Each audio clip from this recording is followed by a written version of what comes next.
Well, thank you, Chair Eisen, and to the board, and to the presidents and all gathered here today.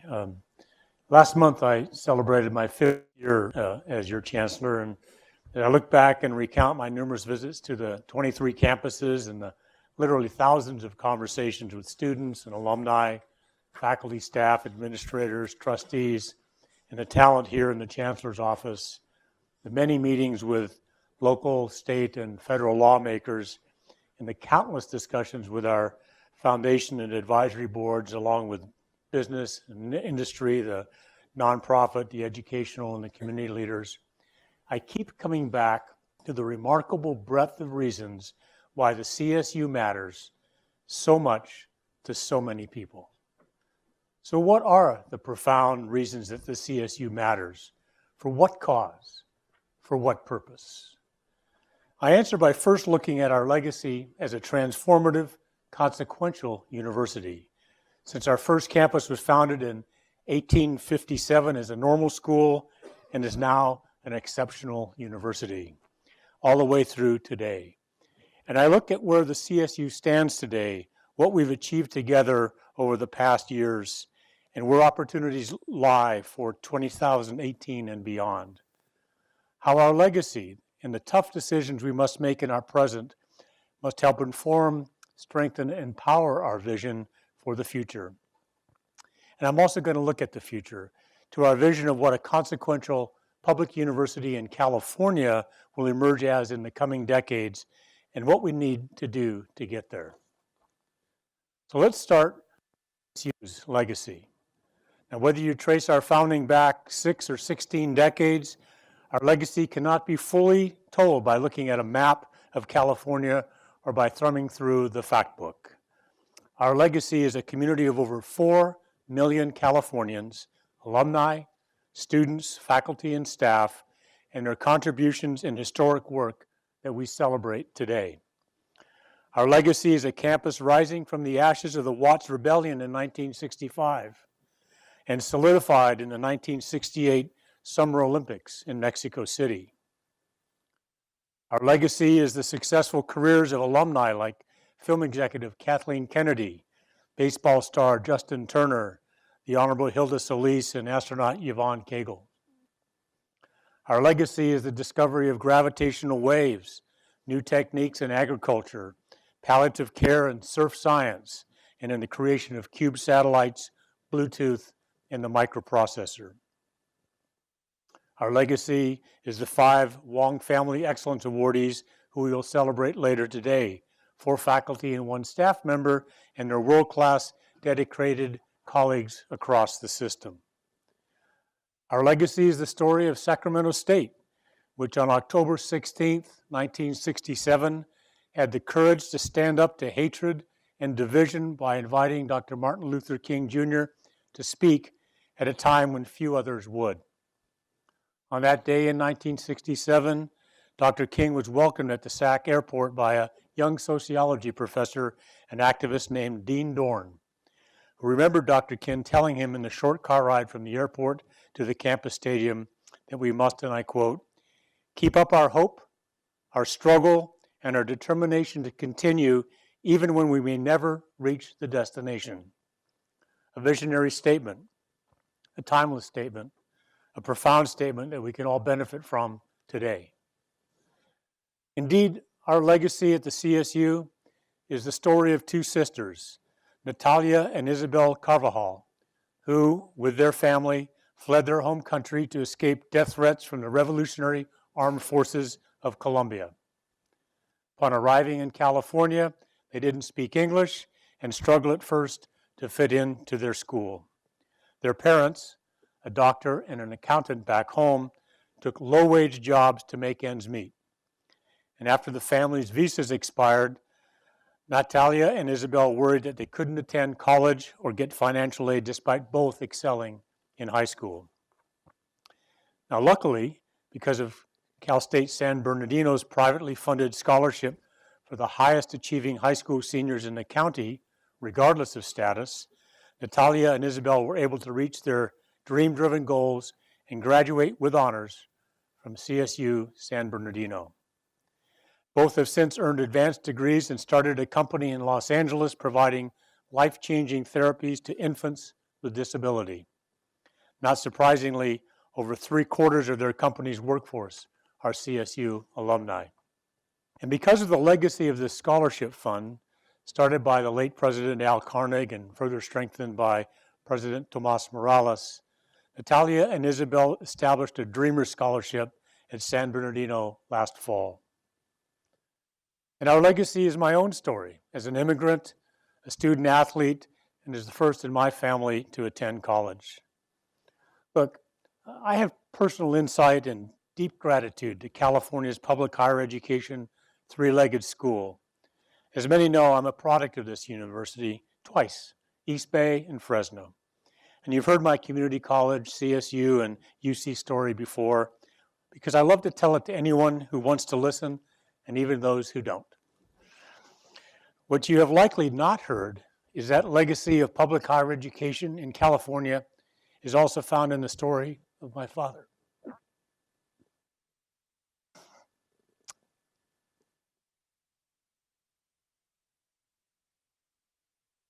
My dad was 39 when we immigrated together from Argentina to the U.S. He got his first and last job in the U.S. for the Hexcel Corporation. And after some 20 years, he realized he could no longer compete without some higher education. So did his boss. There were discussions of job loss around the age of 60, a frightening proposition. My dad's boss offered him a position doing internal auditing, but my dad would need new training. So around age 60, he went to college for the first time, took night courses in auditing at DVC, and got his needed knowledge, and worked to retirement at 65. So think about this. California public higher education launched me early in life and saved my dad later in life. I would say that is remarkable bookends. That's the legacy and vision of the CSU alongside the University of California and our community colleges. And combined, these stories of courage and foresight, of generosity, opportunity, inclusivity, and excellence further shape a profound vision for the future. So let's turn now and reflect on the present. I'll start, as we always do, with student achievement and success. One of my personal mantras has been, as you know, for more students from California's diversely dynamic populace to earn a high-quality degree in education sooner. And over the last 5 years, the CSU community has been laser-focused on raising completion rates, resulting in a 25% improvement in first-time freshmen graduating in 4 years, as well as a 28% improvement in the rate of transfer students graduating in 2 years. These would be banner increases for any university, but in a system with 480,000 students, the raw numbers behind our holistic, all-hands-on-deck student success efforts are truly amazing. Last year, we reached a historic milestone in degree completion. 99,000 students earned a CSU bachelor's degree in 2016-17. If we'd held a commencement ceremony for the entire CSU in 2017, we'd fill San Jose State's football stadium 3 times over, with another 8,000 graduates filling the Redwood Bowl at Humboldt State. That's massive. That's transformative, and that's consequential. And so to our faculty and to our staff, students, and leadership at all levels across the CSU, I say thank you. Now, with a baccalaureate degree, these 99,000 CSU grads, 7,000 more than the prior year, are able to join the workforce in 2018 or continue their educational pursuits with graduate or professional school. They are poised to earn 66% higher incomes than those only with a high school diploma, and are far less likely to face unemployment in any economy. And the average early career median salary for new CSU alumni is above the national average at $47,000 a year. Therefore, 7,000 additional graduates last year alone could have collectively earned $328 million, their first year in the workforce. And just think of the state taxes that $328 million would generate.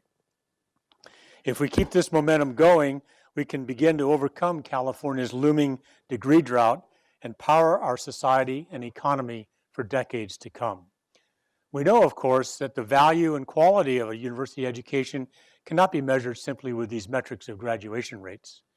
It's also defined and found in the challenging and supportive environment for learning and discovery that emboldens our students with disciplinary knowledge and the necessary skills and experience to profoundly advance as productive members of a multicultural global society. And we know what's at stake if we allow our dream-driven, hard-fought progress to stagnate. California's industries cannot survive in the global economy if we fail to produce the engineers and programmers, the builders, designers, the innovators, educators, and leaders of tomorrow. In California's diversely dynamic society, the envy of this country and this world will not thrive if we pull back from our public mission to serve, educate, and graduate future generations of students from the Golden State. But together we can build on our progress and increase momentum toward these goals. Indeed, last year, the CSU brought in more than 700 new tenure-track faculty, the largest cohort in a decade. With searches for an additional 700 underway now. This has equated now to 400 new positions after you account for those we lost to retirement. We're also bringing in more staff and peer advisors, revolutionizing our curriculum and advising tools, rethinking our approaches to skill development and closing skill gaps, and revitalizing our research and learning spaces. In November 2016, I am very grateful to this board for approving a multi-year plan authorizing the issuance of up to $1 billion in financing for academic projects and infrastructure, including life safety and seismic needs. Importantly, this plan did not require new funding from the state or from our students, nor did it require the Board of Trustees to pull resources from other non-capital areas of the operating budget. Instead, existing resources designated for capital needs were restructured and utilized to support this plan. And last February, we issued the first series of bonds under this plan, providing capital funding of approximately $204 million for projects across the system. And we're making the most of opportunities to partner with the private sector. As you will hear later today, the CSU has dozens of public-private partnership projects in various stages of development. With these partnerships, alongside bulk purchasing, service consolidation and digitalization, and a revolutionary joint procurement program we just announced with the University of California, the CSU operates 23 of the most efficiently effective universities in the country, in the world. This is an area where the CSU is routinely cited as a national leader. But as we all know, efficiencies and cost reductions can only go so far. Once you begin cutting into core functions, critical support areas, equipment, infrastructure, vital faculty or staff, then the drive for efficiency becomes a death spiral of lost quality and lost confidence. We cannot let our public universities suffer that fate. This gets us to why a high-quality education and graduation matter, why public higher education matters. It's about opportunity and prosperity, about social ascent and social justice. It's about a student reaching and likely exceeding their long-held, dream-driven goals. It's about self-actualization and those benefits that transcend self. It's about empowering Californians to be the most successful version of who they are so that California as a whole succeeds. We know there's a lot of work ahead of us. Heck, we're only 2 years into our 10-year plan to eliminate equity gaps and decrease time to earn a degree. There's a lot of work ahead of us because we know what's at stake. Certainly the status quo, we've always done it this way thinking, can be easy to fall back on if we are not careful or courageous. So here's my view of the old status quo. It is unacceptable. And without change, The 25,000 students who arrive at a CSU campus in need of additional academic preparation in math, 1 of 4 would not return for their second year. 1 in 4. And of that, only 10% will graduate in 4 years, and only 35% in 5 years, and less than half will graduate after 6 years. Now look, we can all agree, regardless of your views on skills development, that what happens in the first year of college, especially for our underserved students, matters for their chances of earning an education and a degree. So I ask, who are we helping? Who are we protecting if we were to continue the status quo when both individual anecdotes and compelling aggregate data indicate that it's not working for so many of our students? Let's take a look at CSER. Last month, Capital Weekly published a piece by alumnus and current graduate student at Sacramento State, Cesar Torres. Cesar, who suffers from dyslexia, wrote about being railroaded into a year of remedial math courses in community college before he could even start the requirements for his bachelor's degree in communication. When Cesar got to college, he didn't know that statistics about students of color and math remediation, that they're more likely to be classified as unprepared and are often required to take 3 or more remedial math classes before they can start earning credit for college-level math. Nor did Cesar know that less than 1 in 10 students who are placed into these non-college credit classes will actually complete the math requirements for a bachelor's degree. Less than 1 in 10. But luckily for Cesar, his community college, American River, offered an innovative 2-semester program designed for humanities and social science majors to meet college-level quantitative reasoning requirements without getting stuck in the seeming and sometimes actual endless cycle of coursework without degree progress. And because of this innovative program and his determination, Cesar was able to enroll directly in college statistics at American River and later transfer to and graduate from Sac State. And now, Cesar is well on his way to earning his PhD and becoming a college professor. So let's improve the stories of tens of thousands of Cesars, of CSU students who will benefit from our recent policy revisions to developmental education. Let's imbue everything we do with innovation and with courage to truly enable student achievement and success. Let's make Cesar's success story the new status quo.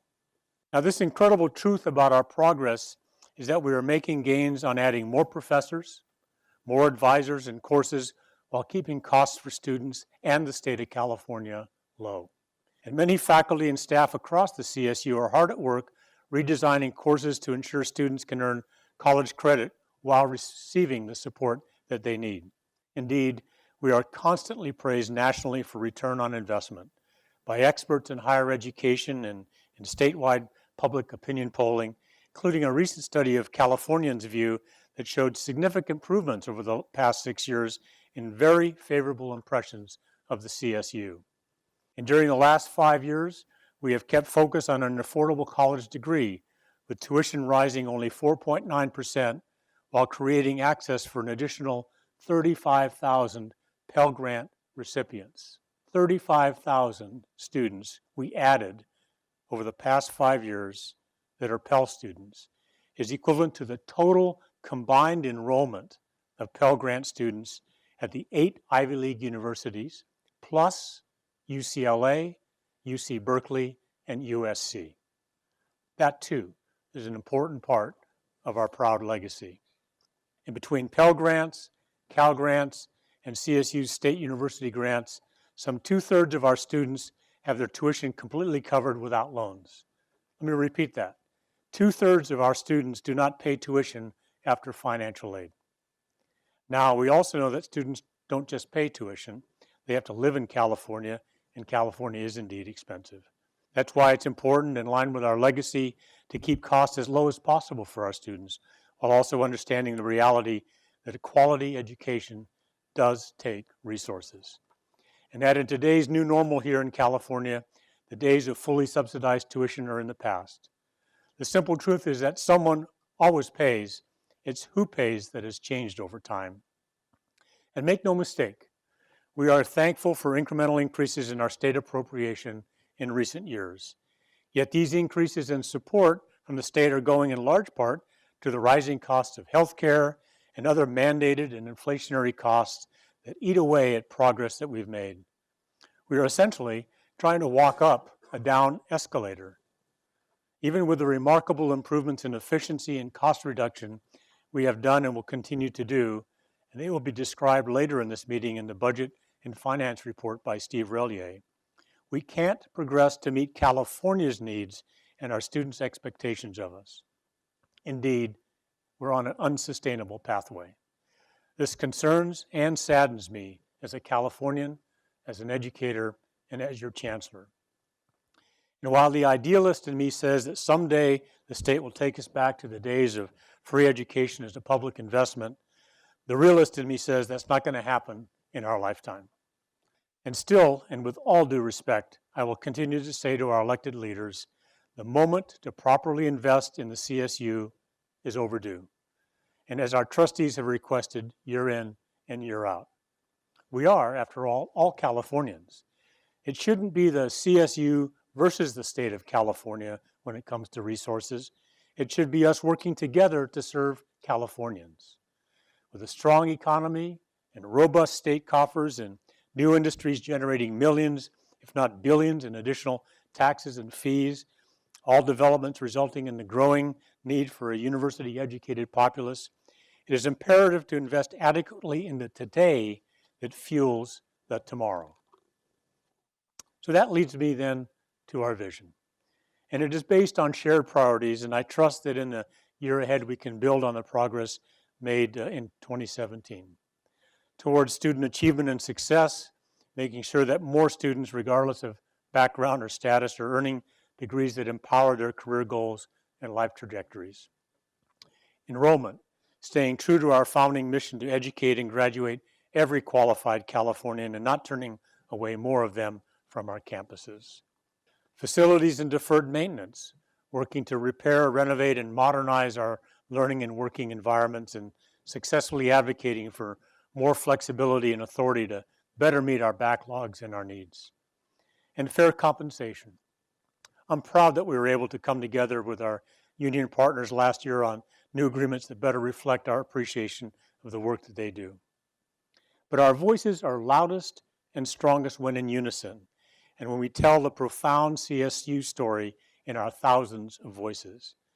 So how do we ensure that our momentum toward these shared priorities continues in 2018, the next decade, and beyond?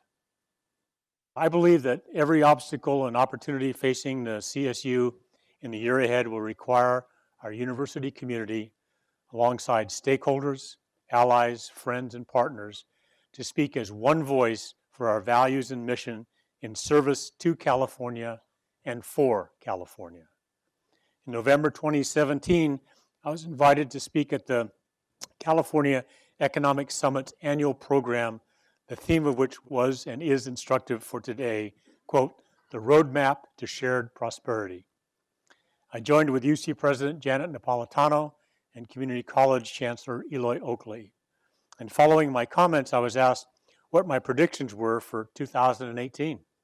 So my first prediction was for an all CSU Final Four in both men's and women's basketball.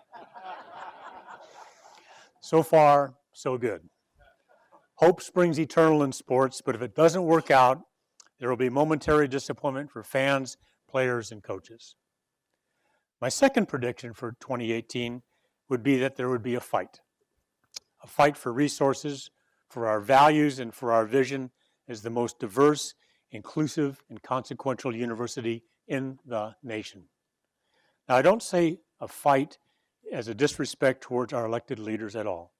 I know that they have a tough job deciding among California's many competing priorities.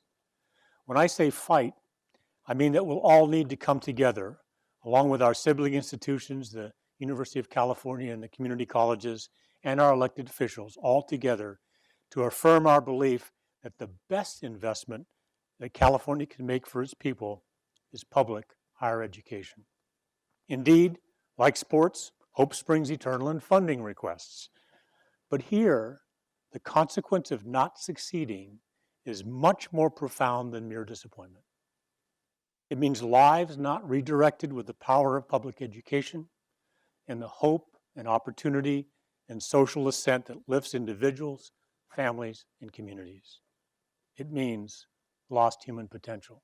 Our mission then has both an economic, social, and moral imperative at its root.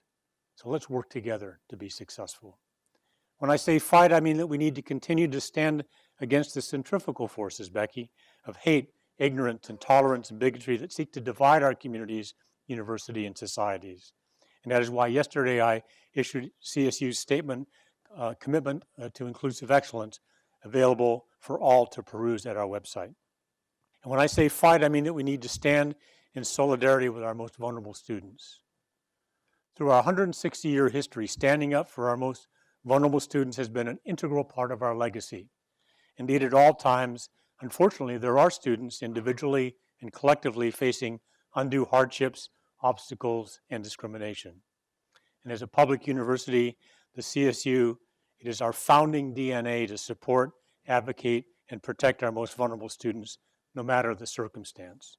A decade ago, the Board of Trustees unanimously voted to award honorary degrees to students of Japanese ancestry whose college educations were disrupted during World War II due to forced removal and incarceration. Some of these degrees, unfortunately, were awarded posthumously. After the vote, the late Chancellor Reed said, quote, "We hope to achieve a small right in the face of such grave wrongs." And today we continue to lead the nation and the state in fighting for women's rights and combating sexual assault on campus. In 2014, the CSU was the first university in the country to appoint a dedicated system-wide Title IX compliance officer to actively address issues related to sex discrimination and sexual violence. Now, every CSU campus has a dedicated Title IX officer committed to providing wraparound services and prompt and fair responses, investigations, and disciplinary hearings. For our LGBTQ community, every CSU campus offers resources, services, and supportive welcoming communities for students and employees through pride centers, safe zones, inclusivity centers, and more. And for our Dreamer students and employees, we continue to work closely with the State Attorney General. And together with the UC community colleges, religious and community groups, companies big and small, national higher education groups like ASCU and HAKU and APLU, nearly everyone in higher education across this country, we continue to push Congress and the White House to protect our Dreamer students and employees. Regrettably, the specter of no resolution on DACA's future looms large, causing untold anxiety and uncertainty. This inaction, if it is allowed to stand, will forever be a stain on our shared values as Americans. Future generations will judge us unkindly. That's why we continue to call for the passage of a Compassionate Dream Act without delay. And Senator Kamala Harris has it right when she says, I quote, "Every single day that we don't pass the Dream Act is another day these young people have to live in fear, despite the fact they have done everything right." And I agree. We know that our success will be determined by who we include, by our commitment to our shared priorities and values, and by our ability to ensure social ascent for our graduates. This is our vision, and yet today it is vulnerable. It is at risk. We have made great strides in cost avoidance and finding efficiencies at every possible turn. But without sufficient, sustained, and predictable resources, we do face an uncertain future. And as a public university, we believe rightly that the onus for new investment resides in the public tax dollars of the state of California. If current trends in state funding persist, I fear that much of the progress we've made already on our rigorous student success goals will stagnate and slip. The currently proposed augmentation to our state appropriation of $92 million for the 2018-19 year is 1/3 of the amount needed to fund the top-tier needs of the CSU, as reflected in this board's budget request of $283 million made just a couple months ago in November. As we will discuss later in our meeting, that suggested increase reflects about 1.4% of our operating budget, half the rate of inflationary cost increases, which we don't have any control over. During the recession, the state was forced to cut $908 million from our true recurring operating budgets. $908 million. And in the current context, the state says that we will receive $1.6 billion. We have received $1.6 billion over the past 7 years. But for context, let's take a look at that $1.6 billion number.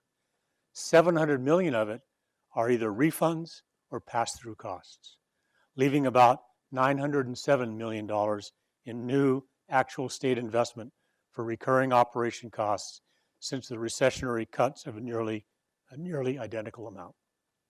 So make no bones about it. We are extremely grateful for that increase, but it only gets us even to where we were before the recession. And that's without correcting anything for inflation over the last 10 years. Let's put that $900 million over the past years in further context. From 2011 to 2018, the state of California's general fund increased 59%, from $84.8 billion to $135.1 billion. That means our share at the CSU of that $50.3 billion increase in new spending over the last 7 years, our share was less than 2%. Now, this sort of investment by the state over the past 7 years, and it was building on a downward trend of investment for the past several decades, won't allow us to get where we need to serve California and to serve Californians. And it won't allow us to continue to be the inclusive, hopeful, and dynamic force for prosperity, justice, social ascent that was instilled in our modern finding by the late Governor Edmund G. Brown some 6 decades ago. Never lose track. Remember that we are an institution that prides itself on who it admits, educates, and graduates, rather than who it turns away. We are an institution committed to equity, inclusivity, and social ascent, and renowned for its quality, discovery, and achievement. A university known for its transformative and consequential impact on California through its teaching and learning, directed research and creative activity, and engagement with the community, business, and industry, all accomplished by our students, faculty, staff, and alumni. I am confident, really stubbornly optimistic, that because of the dedication of our faculty and staff and the achievements of our students and alumni and the guidance of our stakeholders and partners, that the vital importance of our mission of the state of California's present and future, that we'll be successful in achieving our vision as we change the funding dynamic of anemic state support and continue to bend our own cost curve. In this regard, let me close this morning and leave you with a thought from yesterday's New York Times, in which Aaron Carroll, an academic physician from Indiana, posited the question, preventive health care, is it worth it? Does it save money? And in our context, let's exchange the words preventive health care with the words CSU education. Now, this article that Aaron wrote was influenced by many peer-reviewed research articles and federal policymakers' opinion pieces, and concludes that preventive health care does not save money. Let me quote, "But money doesn't have to be saved to make something worthwhile. Prevention improves outcomes. It makes people healthier. It improves quality of life. It often does so for a very reasonable price. There are many good arguments for increasing our focus on prevention. Almost all have to do with improving quality, though not reducing spending. We would do well to admit that and move forward. Sometimes good things cost money." And one of the readers' comments in the New York Times brought a smile to me. Quote, "This is truly an instance of knowing the cost of everything and the value of nothing." Now, with the word exchange, I suggest exchanging CSU education for preventive health care. A CSU education improves outcomes. It makes people able to ascend socially and economically. It improves quality of life. It often does so for a very reasonable price. There are many good arguments for increasing our focus on a CSU education. Almost all have to do with improving quality, though not reducing spending. We would do well to admit that and move forward. Sometimes good things cost money. The CSU is a good thing. It is a very good thing. It is a privilege, and it is a calling to be part of amazing people doing amazing things that truly matter. And that is why the state of the CSU is strong. Thank you.